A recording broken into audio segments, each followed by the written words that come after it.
it is very dangerous to turn your passion into a career. It forced me to go in all your life. And I'm like, well, I mean, 1 + 1 = 2, right? So I went in, then 1 + 1 = like 4.5. I'm just like, wait, what's going on?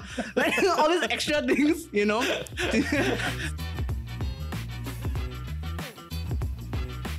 Finally on the house, right? Like in the house. Yeah. So introduce yourself. Very happy to have you in the show. Woo! Yeah, woo! Thanks for having me. I mean, you already know me lah, but for people who don't know me, then quick introduction, I guess. My name is Sophia, but my friends call me Sope. Even Reggie calls me Sope. Yeah. Because we friend, right? Yeah lah, we friend. We're very chummy. Yeah. Okay. Yeah. So quick background, I guess. I studied audio-visual tech, so like audio engineering in poly. And then now I'm in uni and I'm doing linguistics. But like career-wise, I've just been like a writer all my life.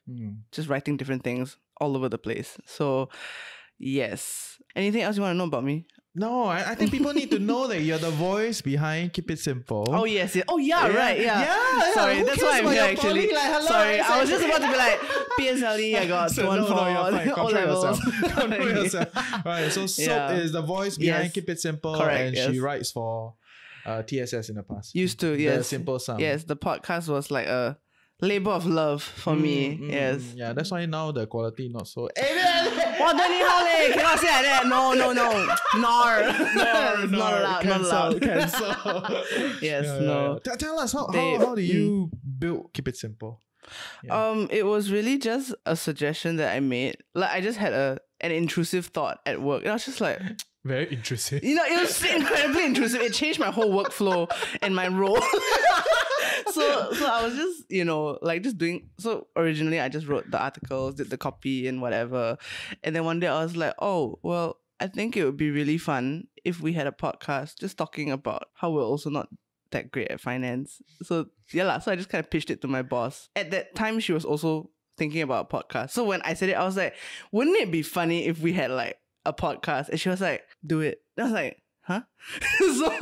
So then we started putting it together. It wasn't really last minute. It was just like, we were all very excited about it. So we just kind of put it together in a very scrappy way.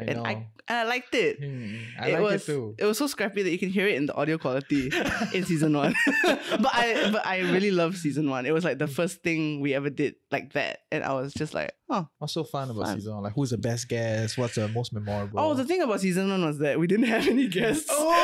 I don't think so. If I misremember, please don't come after me. But it was really just me and my co-host, and we were just like, let's not pretend we know everything. That was our angle lah. So we just go in, we talk about our own finances. We're just like, well, these are my experiences, these are like your experiences. Then we just learn from each other. So from the very start, it was very fun, season 1, because it was just us. I think we did it over circuit breaker. So we didn't even record like this right now. This is a luxury, by the way. Of course, you see, it's so 漂亮, right? The set, yes, everything. Yeah, so we did it over like Google Meets lah. So, and then we had to be like, you okay. You guys even do like StreamYard or like something. We didn't even do that. We were just like, okay, Google Meets can lah. We just record from my side, record from your side. Then we just I put it together afterwards in post-production. Okay. I was just like, it's so hard, but like I love it. Yeah. So scrappy, but I loved it very much. I know I went on your show, and then you guys were saying like, someone else came. Was it Ben? Ben came on the show and asked you why you never signed media release form or something like that. Something like that, yeah. John. We were really just like, we can do it. Just like that, do that. And then everyone's just like, then what about this? Then we're like, I thought we just okay lah. Yeah, we didn't think about that, but now we're thinking about it. Fair. Yeah, but now you're out. Yes. Yeah. So that's how the podcast started. And then season 2, we started like trying to make it better. So then I wrote a jingle. That was the first song I ever wrote. Properly. You wrote the jingle for That's it. That's me singing. Oh. And my friend Amanda Ong, who is doing jingle. You're gonna write for us. Can we talk about money on the podcast? Later. We'll talk about it. Yes. Yeah. So yes. Yeah. Okay. Interesting. And then how did that kind of develop over time, right? Because eventually it became like, we started having guests, and then they started having commercial value. So it gets more harder and harder, more complicated. We had to grow up really quickly. Because it's not like we had like a year's break between seasons. It was really just one after the other.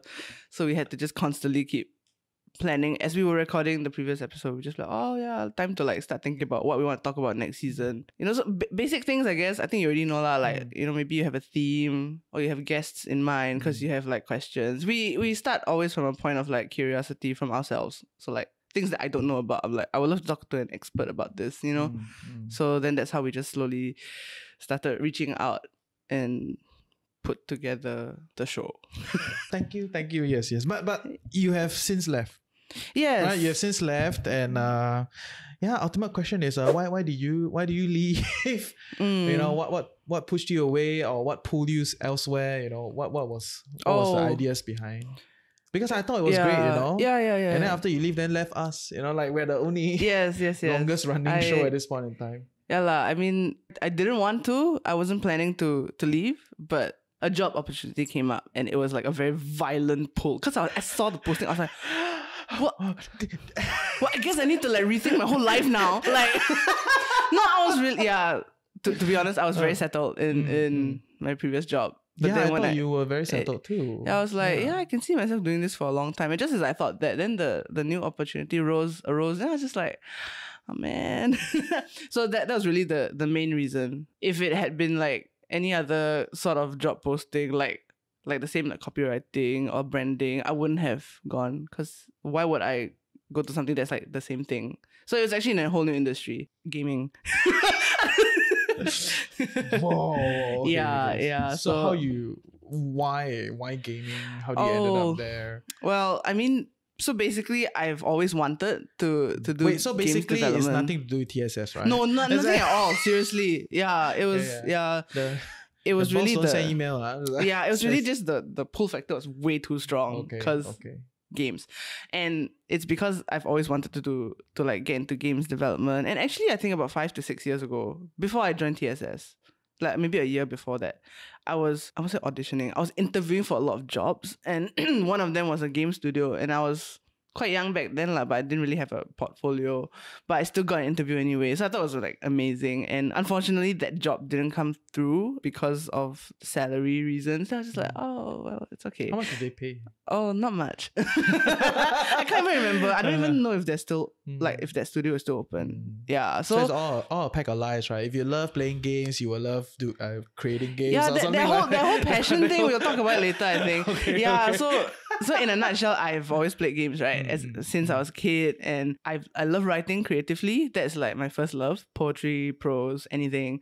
So I always thought, if I love playing games so much and I am halfway decent at writing creatively, then I think I can probably do well in a role like that. So I never really got the opportunity all these years, because big studios, they always ask for like, oh, you need to be a screenwriter first, do TV, movies or something. The expectation is very high, because AAA titles are always like, you know. So never got the chance until this thing popped up, and I was like, wait, so you're doing AAA titles now? No, it's not. Not like indie game. It's not. It's not AAA, but fairly well known. But I can't say anything about it. Yeah. So I saw the job posting. I went for it because I felt like I interviewed for it because I felt like I had nothing to lose. So even if I got rejected, I would still have TSS. Ooh. Jokes on me. Okay. I passed the interview and got in and beat Sope people. So I was like, wait, what? I actually went in just to, like, I told myself as I was going to the interview, I was like, oh no, like, just take it as like you're practicing your interview skills, your social skills. Just go in there and just be like crazy. Just be like, yeah, I love this movie, that movie. I love this character, that character. I was just like very relaxed, because I think I didn't put any pressure on it, because I just thought, I don't think I'm gonna get in. Okay. Yes. So that's why I left. Actually, before that, how about talk a little bit more about like how do you get the career switch, right? Because now a lot of people talk about changing career and all that. Yeah, I really want to say that it's because I took some courses, so we can just plug some skills future, whatever. But it didn't really happen that way. Must so beat that one out first. Sorry. Yeah, sponsor never come in. Sorry. Haven't done this in a while. Yes. Yeah. Yes. So for me, it was very unique. Sorry. I cannot. Not me just like loose cannon and just anyhow talk. Just say. Okay, come. So for me, the switch was, I think I was definitely luckier than most people, because the company in question did not ask for high requirements. So it's not they wanted you to be a screenwriter, stuff like that. They just wanted to see your portfolio. And I did. So I think the switch was easy for me because I was already very good at what they were looking for, which is writing creatively. So I had I guess I had a portfolio. Then I just showed them my best work. So I was just like, it's this. But I mean, it wasn't commercial work. It was just personal projects. And they saw it and they liked my writing very much. So then they called me in. And then, when people ask me like, oh, career switch very hard, right? I just like, no, not for me. Sorry. Like, I don't mean it in like a very like haughty, facetious way. It's really just, I don't know how to tell you. Like, I've been writing fan fiction all my life. So like, let's just put it out there, Yeah. So the career switch was very smooth for me. Okay. Because by the time I started to put together my portfolio, I went in for this interview, I was already very confident of my own skills. Mm-hmm. So I think that also probably helped the process to be like, yes, I've not done commercial work for creative writing before, but I can do it because I'm good at it, Yeah. Nice. But then that is like first step to transiting, right? Yes. And then once you're in a new industry, specifically in gaming that you're in, like how was it like in that change, because after a while you're very used to a particular workflow and everything.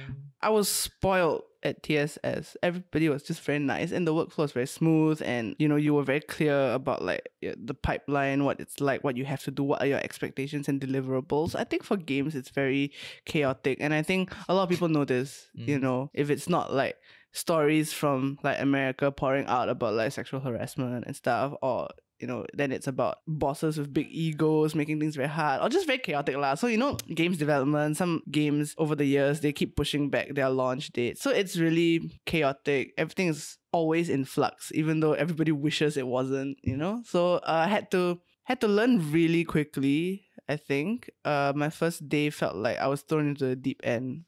Like, I was just like, I came in just to write. Then like everything else is just so stressful and very alarming because it felt even scrappier than anything I had ever done before. So that is the reality of games development, I think. People go in with that whole, I'm very passionate about games. I want to make games because I love games. But then the structure, everything, without sounding like I'm like crapping on things right now. I am, but that is the reality of things. But I think the place that I'm at is quite well put together. Fair. I mean, I just always find it funny, right? Like I remember the DigiPen tagline, if you love games, you will love creating games, but no.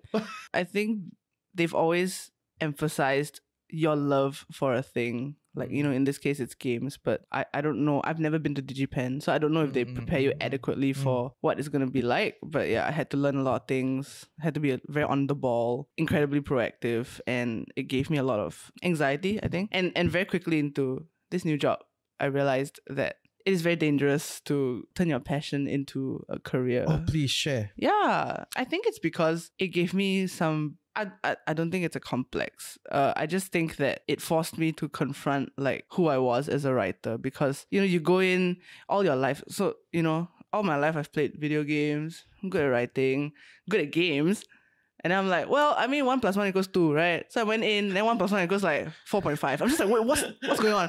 Like all these extra things, So it was really like I had a moment where I was like, am I actually a good writer? I'm not sure anymore because I can't tell where the problem was. I was genuinely struggling my first few months. It was very dangerous because games was like a core part of my identity, I suppose. And I felt like I had to be good at it. If not, I'm not good at anything. So I really came to that point very early on. And I was just like, well, if I can't write games, if my story ideas keep getting shot down and I can't do my job properly, then should I even still be a writer? So that was existential. Yeah, it was really quick, just a matter of months actually. So I really fancying, I was just like at home, just like, should I be doing this at all? Like, did I make a mistake? I really was on the brink of like regretting my decision, Give me a little bit more color into this whole like passion, and turning your passion into, because it's quite a cheesy thing out there, right? It is. It's very romantic, very it's romantic. like, oh, oh, what's the quote? If you love what you do, you never work a day in your life. No, you work double time because you put so much pressure on yourself. And that is what happened to me. I put too much pressure on myself, I think. And I was like, this doesn't make sense because, again, good at games, good at writing, it should have been very simple, but it wasn't.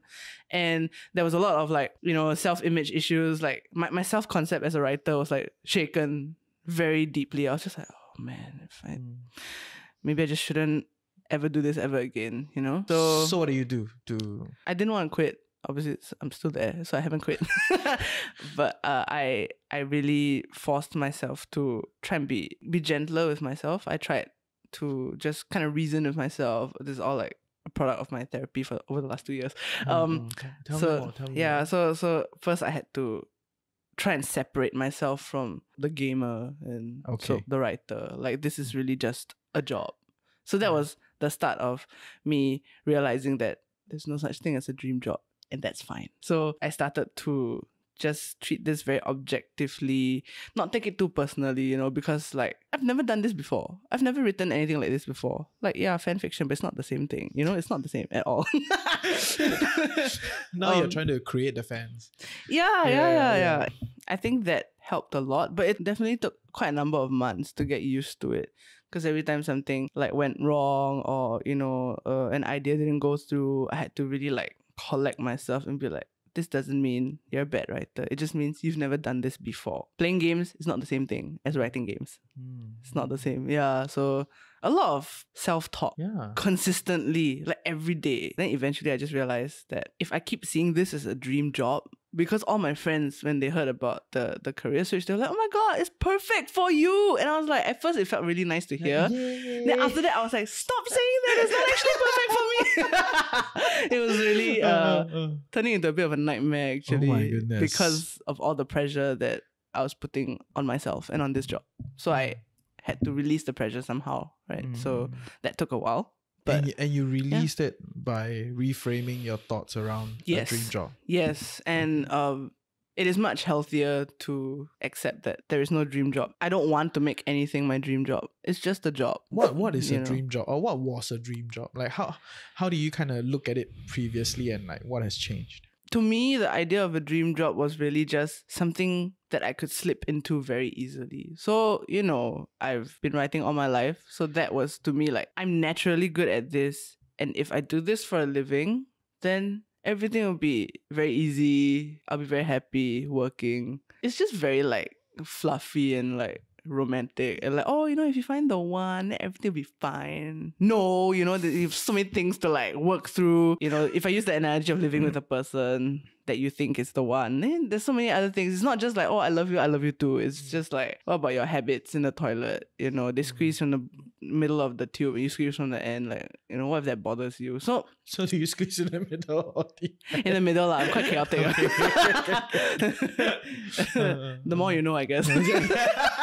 Okay. Yeah, so it was very fairy tale, but now I don't want that for myself anymore. So then what is the role of the job in your life now today? Right now it's a good place to hone my writing, for sure. I'm learning a lot of things, and I love to learn from my colleagues. How to pitch, how to present a story in a coherent way. LinkedIn post, yeah. I would like to appreciate. Yeah, I mean, I'm not gonna go into detail but right now it's just a job is a place where I earn money and I learn the skills that I want to learn, the skills that I think are relevant to my career path, I guess. Yeah. Okay, fair. Yeah. So then what is your path? I was just thinking about this recently, and I was thinking to myself, if I didn't have this job anymore, what was I gonna do? And I realized that I don't want a path. Like, I don't want to have the 9 to 6 thing anymore. If I leave, why? What's so bad or what's so sad about 9 to 6? Okay, it's not like bad. Yeah, I don't think it's bad also. It's not. It's really just, I have 9 to 9. Just saying. Oh yeah, it's worse. You're like always here, maybe. Yeah. Like, no. Okay, it's not bad to me. It's just that I realized that I do prefer doing other things. So like during the time in the past 2 years, I've also, while all this work stuff was going on, I was also working on like music So girl does everything lah. Right? Got poetry lah, you know, write music lah, write jingles lah, everything, right? So yeah, please include your email here. Honestly, later we flash can commission yeah. Sope, yes. I think it really started after I wrote the jingle for Keep It Simple Season 2. So that was the first time I had ever written and completed a song. And I was like, wow, I can do it. Even though, okay, fine. To be fair, it was only 40 seconds. So anyone can write a 40-second song. I think. No, I'm not sure. You're wrong. Oh, okay. I'm dead sure you're wrong. Just like when I first started, I believe everybody can host. I thought I was, chua leh. I'm wrong. Okay. Yes. But I trained many, but all right. I'm still wrong. Okay, our worldviews keep shifting every day. Keep shifting, yes. Yeah. So, you know, in the backdrop of everything that was happening career-wise, I was just writing music and doing circuit breaker. There was a lot of time at home, so I just kept experimenting lah. So I just wrote and I kept writing. And then every time I finished a song, I found that I didn't hate it. So that's what I've been doing. Since that time, mid-2020, I think, I've released like 4 singles, one of which is with a friend who's also a musician, who also backed me up on the Keep It Simple jingle. Yeah, so, you know, recently I've been thinking about like what really gives me pleasure in life, even career-wise. Like, how can I make things easier and better for myself? And I realized I need to take off the pressure from the 9 to 6 part of my life and put more energy into something that does not really drain me. I mean, it drains me, but in a good way. So I don't know how to explain it. But try. I will what try. What does it mean, drain you, but in a good way?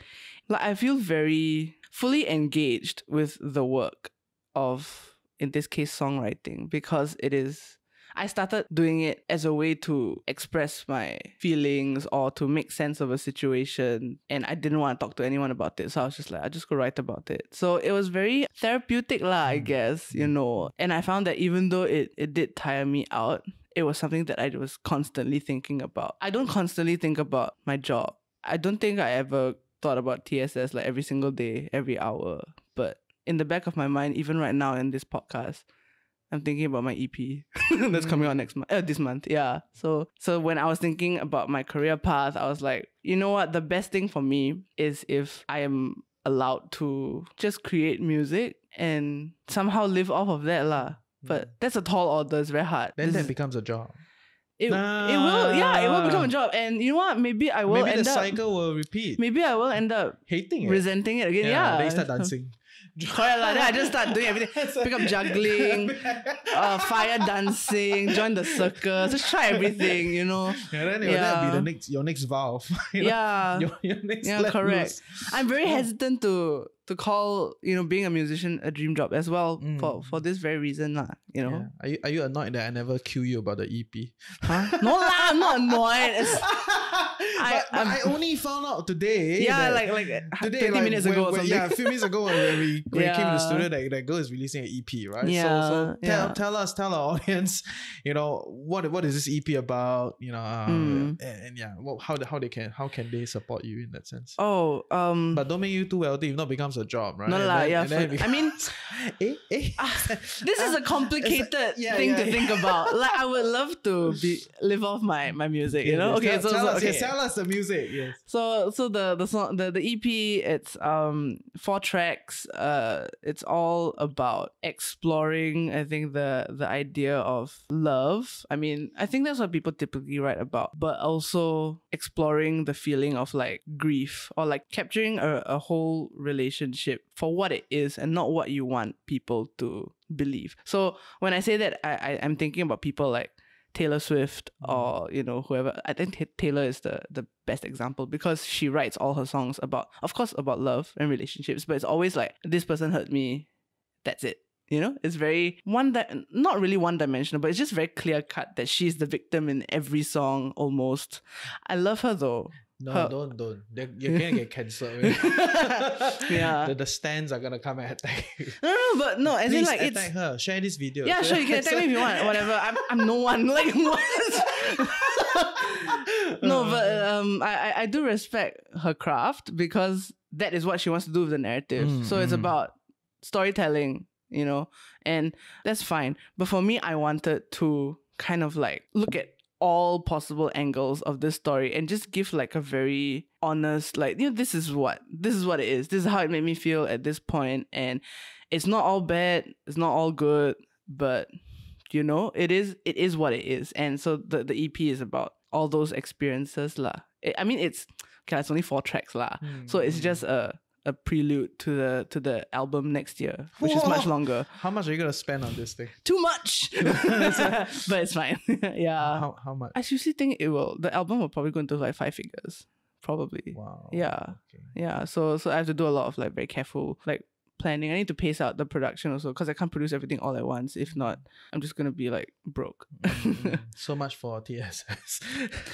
TSS definitely gave me the foundation to not be a maniac and produce everything all at once. So okay. Yeah, well, I keep trying to like get you to say some shit about it. No, I'm invincible. You can't.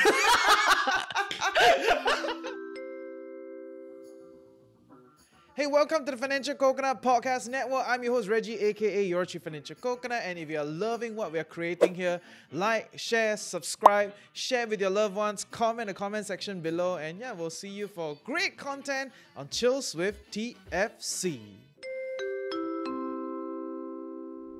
You can't. Horrible. Okay, but what is your Yes. monetization model? How are you gonna do it? Primarily, it's streaming on platforms like Spotify, Apple Music, right? But that one is the payout is not.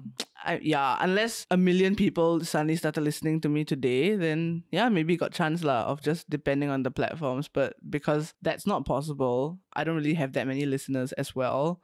I started a Patreon, which is like a platform for people to like subscribe to you.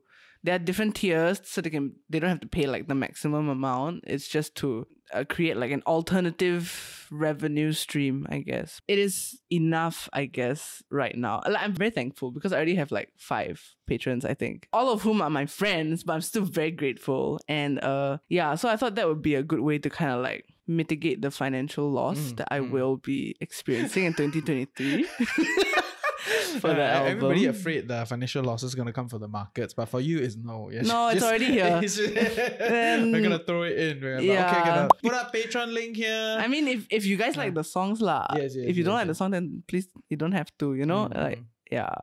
So that is just an alternative way for people to support me other than streaming the songs like all the time, because it really takes a lot of streams before you start making like proper money, I guess. Yeah. So that's what I've been doing. Putting a lot of my time into it actually. Okay, so sounds like you're doing a lot of stuff, you know, and your plate probably is pretty full.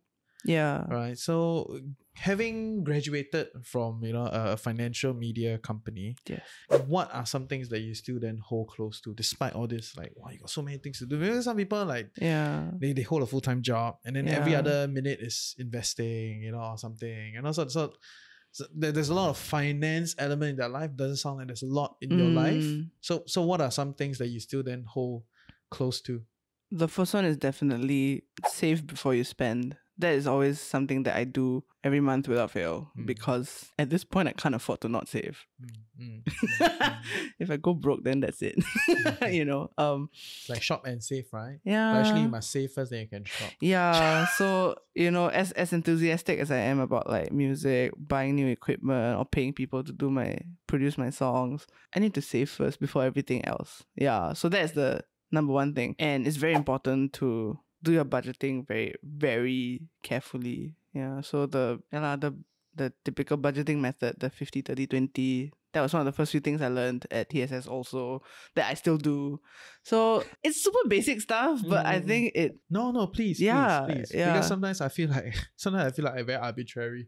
I'm not as basic, but it's not helpful. I'm not saying it from a perspective of like, oh, you know, like basic. No. Yeah. It's just sometimes I get a little bit detached from it. So always happy to hear some like fundamental stuff. You'll also so that save before you spend, pay your bills first.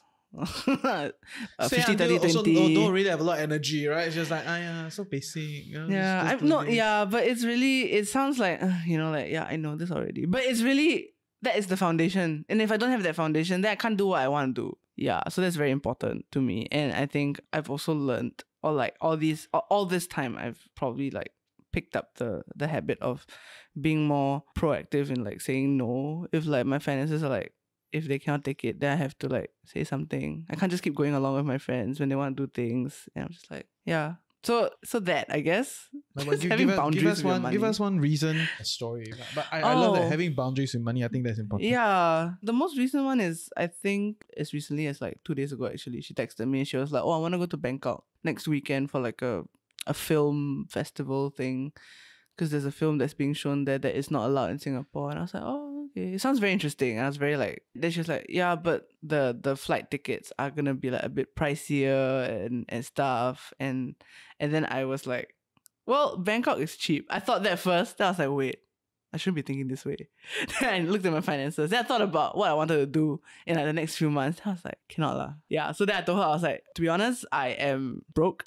Like, as in like, I will be, once I start paying for all the production costs. So I just told her no lah. Yeah. And I think another same friend also, she was also like, she showed me her Christmas wish list. Then I told her like, I will buy you a Christmas present, but not this month. I'll buy you next month or February. I just tell you first. Because it's not that I don't want to buy you a gift. It's just that I can't do it right now.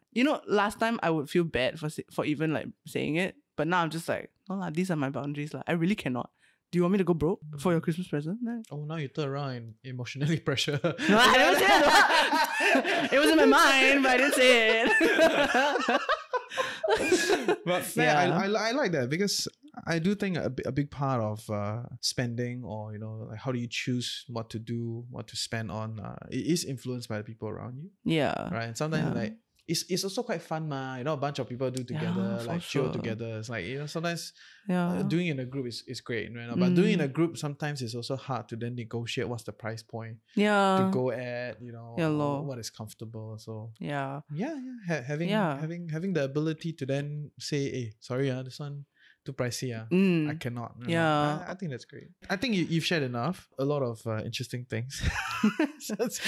I didn't even know that she was going to release an EP. Surprise! So surprise! Great. I wanted to take the conversation down a very different path. But I thought like, well, this is way more interesting. So please support. At least consume the EP. See if you like it. If you love it. I have 2 singles already out on Spotify that will be in the EP anyway. So you can find me. Where can they find you? Oh, Spotify, Apple Music, YouTube Music, any streaming platform that you can get your hands on. My artist name is Sope, Sope. You'll see my face lah. You'll see my face on Spotify, so you'll know it's me. Yeah lah. That's I love how you have to like spell it out. Yeah, no, because look, last time I spelled it SOAP. Okay, and it caused a lot of confusion and a lot of bad jokes, so I had to change it. Although now, funnily enough, it still clashes with something else. Like SOPE, Sope is the name of like some BTS like fandom ship name. So you're gonna. I'm not gonna win the SEO war. Yeah, you're gonna lose to the Taylor fans. Correct. They're gonna attack you for that. No, but I love her. And then you're gonna lose to the BTS guys. Yeah. They're gonna be like, "Who are you to get this?" Right? So uphill battle lah. Yeah. But yes, you'll find me on all the streaming platforms. Great. In closing, do you have any last things amongst all these things that you have tried that you feel like it's a great first principle to think a little bit about that you want to share with everybody? Every time I meet you, I feel like you try a lot of things. It's true. I do feel like I'm kind of all over the place in terms of like interest. It's not inherently a bad thing, right? It's just a situation that you're in, right? Yeah.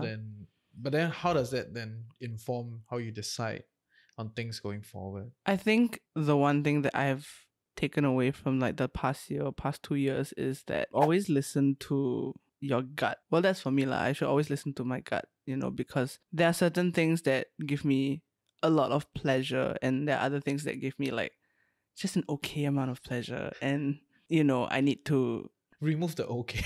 Yeah, I need to be sure about something and listen to that feeling. So, like music, it wasn't really just I just happened to be like okay at it, then I just want to try it. It was really if I'm writing a song, it's gonna be exactly the way I envision it in my mind. So chase your great pleasures, I think. But responsibly, of course. Just because I love music so much and I'm doing an EP doesn't mean that I'm just throwing all my financial foundations and habits out the window. If something can be very good for you, but you have to be responsible with it. Yeah. Don't forget your longer term goals, lah. In other yeah, words, for you sure. don't want to mess up the long term game. Yeah, and if you mess that up, then you can't even do your whatever is giving you pleasure right now. Yeah. So great. It's exciting, but don't get carried away by it, lah. So that's me. That's my approach right now. Yeah. Nice. Love it. Love it. Thank you. Thanks Yeah. for coming on the show. Thank you for having me. So what's the first question is, what's your best and worst investment you've ever made? The best investment I've ever made, I think, is probably, this is going to be very cheesy, but like in myself and what I want. So the past 6 months, I think I've been saying yes to myself a lot more, and I'm not very used to doing that. So, you know, I've been doing things like going overseas, like twice in a matter of 2 months, actually. One of which was a planned trip, but the other trip was random. It was kind of last minute, but I feel like I really wanted it, or like I needed it. So I think doing that, saying yes to myself, in the big things and the small things, it has been very good for me because it's improved my relationship with myself. You know, you're not always like, no, you can't do that because you need to save, or like, no, you need to do that because like you invest or whatever.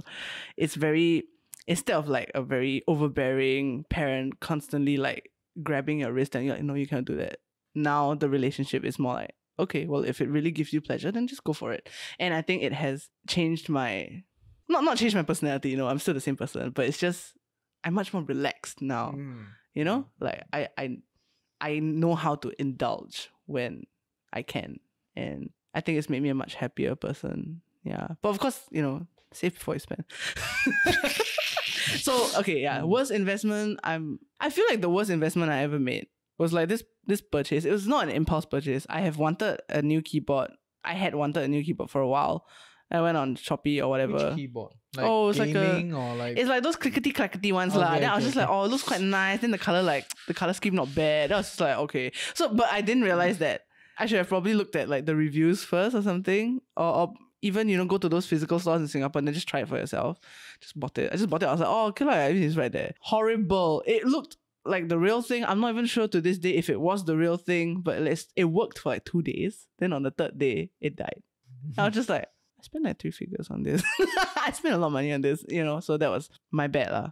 I have slowly moved away from buying electronics online. Yeah, especially I all the will Shopee, Lazada, Taobao need to see the thing, yes, touch yes, it, and then it's invest. different. It's different. Yes, so that would be my worst, I think. Cool. Okay, next question is, what is one thing under $100 that has been a game changer? I recently subscribed to this Substack. It's like this newsletter thing, right? So I know what's a Substack. You don't think I live in Kampong, I never. He just tried to put words in my mouth this whole time. I'm just like, no, deflect.